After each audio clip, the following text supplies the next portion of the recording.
सभी प्यारे साथियों को नमस्कार साथियों। स्वागत आप सभी का राजस्थान पर 10 मिनट शो में एक और आपको समर्पित साथियों क्लास।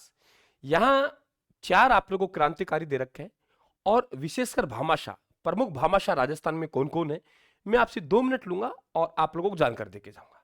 कई विद्यार्थी कह रहे गुरुजी प्लेलिस्ट नहीं मिल रही। 10 मिनट शो के नाम से प्लेलिस्ट बना रखी है हमने। 10 मिनट शो के नाम से राजस्थान प्लेलिस्ट बना रखी है। और तब भी कभी आप उदास हो जाते हो जिंदगी में और लगता है कि यार ये कंपटीशन दौर में सब कुछ हमारा खत्म हो गया, कुछ याद नहीं आ रहा और परीक्षा नजदीक आ गई। ऐसा हर किसी के साथ होता है, हमारे साथ भी होता था। तो आप लोगों को राजस्थान पर चला आना है और 10 मिनट शो में चली जाइए।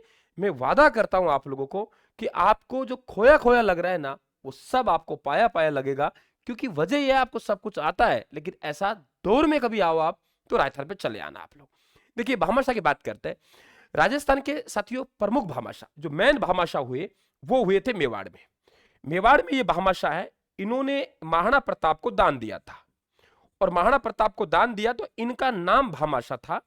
और कर्नल जेम्स टोड है, कर्नल जेम्स टोड के द्वारा इन्हें मेवाड़ का दानवीर या मेवाड़ का कर्ण कहा है।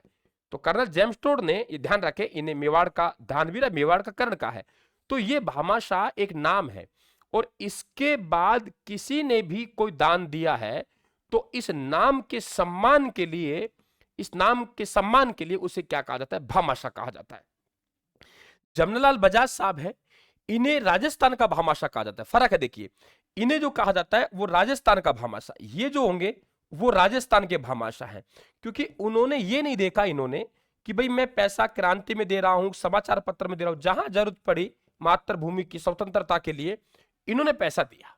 सेठ दामोदर दास राठी ने जो पैसा दिया वो सशस्त्र क्रांति में दिया और इन्होंने ये भी कहा था कि पैसे धन की कमी कहीं वादक नहीं आएगी, भारत मां की गुलामी की बेड़ियां टूटनी ही चाहिए। तो सशस्त्र क्रांति का जो भामाशाह होंगे वो होंगे सेठ दामोदर दास राठी। अमरचंद भाटिया ने जो पैसा दिया वो 1857 क्रांति में दिया। तो 1857 की क्रांति का जो भामाशाह कहलाएगा बेटा वो कहलाएगा अमरचंद भाटिया। अमरचंद भाटिया वैसे रहने वाले कहां के थे बता दूं आपको, रहने वाले बेटा बीकानेर के थे, बीकानेर के निवासी थे, लेकिन ग्वालियर चले गए और ग्वालियर में इनके द्वारा वहां व्यवसाय किया गया तो इन्हें एक उपाधि दी गई वहां नगर सेठ के नाम से। किस नाम से? नगर सेठ। इन्हें नगर सेठ के नाम से जाना जाता था। इन्होंने पैसा दिया तात्या टोपे को, झांसी की रानी को, तो इन्हें ये फांसी पे लटक गए। और राजस्थान से सबसे पहले फांसी पे लटकने वाले यही अमरचंद भाटिया है। इन्हें हम लोग राजस्थान का मंगल पांडे भी कहा जाता है। यानी इन्हें क्या कहते हैं? राजस्थान का मंगल पांडे। अगर पूछे आप लोगों से कि राजस्थान का मंगल पांडे किसे कहते हैं, क्या कहा मैंने? राजस्थान का मंगल पांडे पूछे आप लोगों से तो ध्यान रखें, राजस्थान का मंगल पांडे इन्हें कहा जाता है, राजस्थान का मंगल पांडे। तो राजस्थान के मंगल पांडे रहने वाले कहां के थे? मूलतः बीकानेर के रहने वाले थे बेटा, ये ध्यान रखें। और जितने भी क्रांतिकारी पढ़ते हैं उन्हें सबसे पहले नाम इनका आता है। तो 1857 क्रांति का भामाशाह, राजस्थान से प्रथम क्रांति में शहीद होने वाले शपूत हैं, राजस्थान का मंगल पांडे कहते हैं। सेठ दामोदर दास राठी, इनकी भी रोचक कहानी है, जरा सुन लीजिए। ये मूलतः बात करें तो रहने वाले जैसलमेर के थे, जन्म इनका जैसलमेर में हुआ था, जैसलमेर में हुआ 1884 में। लेकिन इन्होंने जो कर्मस्थली बनाई थी वो ब्यावर को बनाई थी। और याद होगा जो पहली सूती वस्त्र मिल है उसमें इनका योगदान था।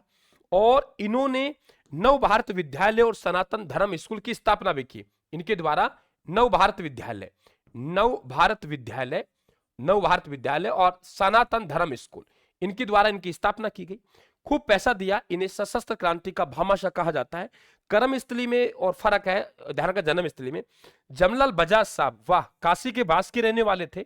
और इनको सेठ क्यों कहते हैं? देखिए, वर्धा में एक सेठ था, उनकी विधवा पत्नी थी बसंती, विधवा बसंती, बसंती देवी के गोद गए थे, बसंती देवी के गोद गए थे, बसंत देवी के गोद गए थे और ये वर्धा में रहा करते थे। इन्होंने जहां जरूरत पड़ी समाचार में वहां पैसा दिया। और आपको याद होगा कि राजस्थान के अधिकांश जो समाचार पत्र वगैरह हैं, संस्थाएं हैं, उनकी स्थापना वर्धा में होती थी क्योंकि वहां ये रहते थे। तो सेठ जमनालाल बजाज साहब, इनका भी बड़ा व्यक्तित्व रहा है। जयपुर प्रजामंडल का इनके द्वारा पुनर्गठन किया गया था। इनकी धर्म पत्नी है जानकी देवी बजाज, वो भी 1944 में जयपुर प्रजामंडल की उनके द्वारा अध्यक्षता की गई। ये ध्यान रखें आप लोग। ये जो सेठ जमनालाल बजाज साहब हैं, इन्होंने एक बात कही थी, एक कथन नोट कर लेना कि हम लड़ाई के मध्यम पहुंच गए, हम लड़ाई के मध्य में पहुंच गए, अब हमें पीछे नहीं आना चाहिए, हमें आगे आना चाहिए। तो ये कथन किसका रहा है कि हम लड़ाई के मध्य में पहुंच गए? तो ये जमनालाल बजाज साहब का रहा है, ये भी ध्यान रखें। ये कहते थे कि ऐसा है कि ये जो मैं गुलाम नंबर 4 हूं, मैं तो गुलाम नंबर 4 हूं। सबसे पहले मेरा भारत देश गुलाम हुआ, इसके बाद देसी रियासत गुलाम हुई, फिर सीकर गुलाम हुआ, फिर मैं गुलाम हुआ। तो गुलाम नंबर 4 कहते थे। महात्मा गांधी जी के 5वें पुत्र कहलाते थे। बताते हैं इनके पास हमेशा हस्ताक्षर युक्त इनके महात्मा गांधी जी के पास चेकबुक रहा करती थी, जितना पैसा चाहिए राष्ट्र सेवा में वो पैसा निकाल सकते हैं। ये ध्यान रखें आप लोग। भामाशाह राजस्थान के बड़ा व्यक्तित्व। हिंदी भाषा को ईमान की भाषा कहते थे। जयपुर में चरखा संघ की इनके द्वारा स्थापना की गई थी। तो बेटा ये फैक्ट है, मेरे से जो बन पा रहा है मैं आपके लिए कर रहा हूं। उम्मीद है कि मुझे आपका प्यार मिलेगा। मैं आपके प्यार का भूखा हूं, आपके सहयोग का भूखा हूं। मैं चाहता हूं कि हर घर तक राजस्थान में राजस्थान की शिक्षा पहुंचे, जो विद्यार्थी कमजोर हैं उन तक साथियों हम पहुंचे। ये उम्मीद के साथ मैं आगे बढ़ रहा हूं और आप सबका सपोर्ट मिलेगा, ऐसा मुझे उम्मीद है। आप सभी को थैंक यू, धन्यवाद, राम राम साहब।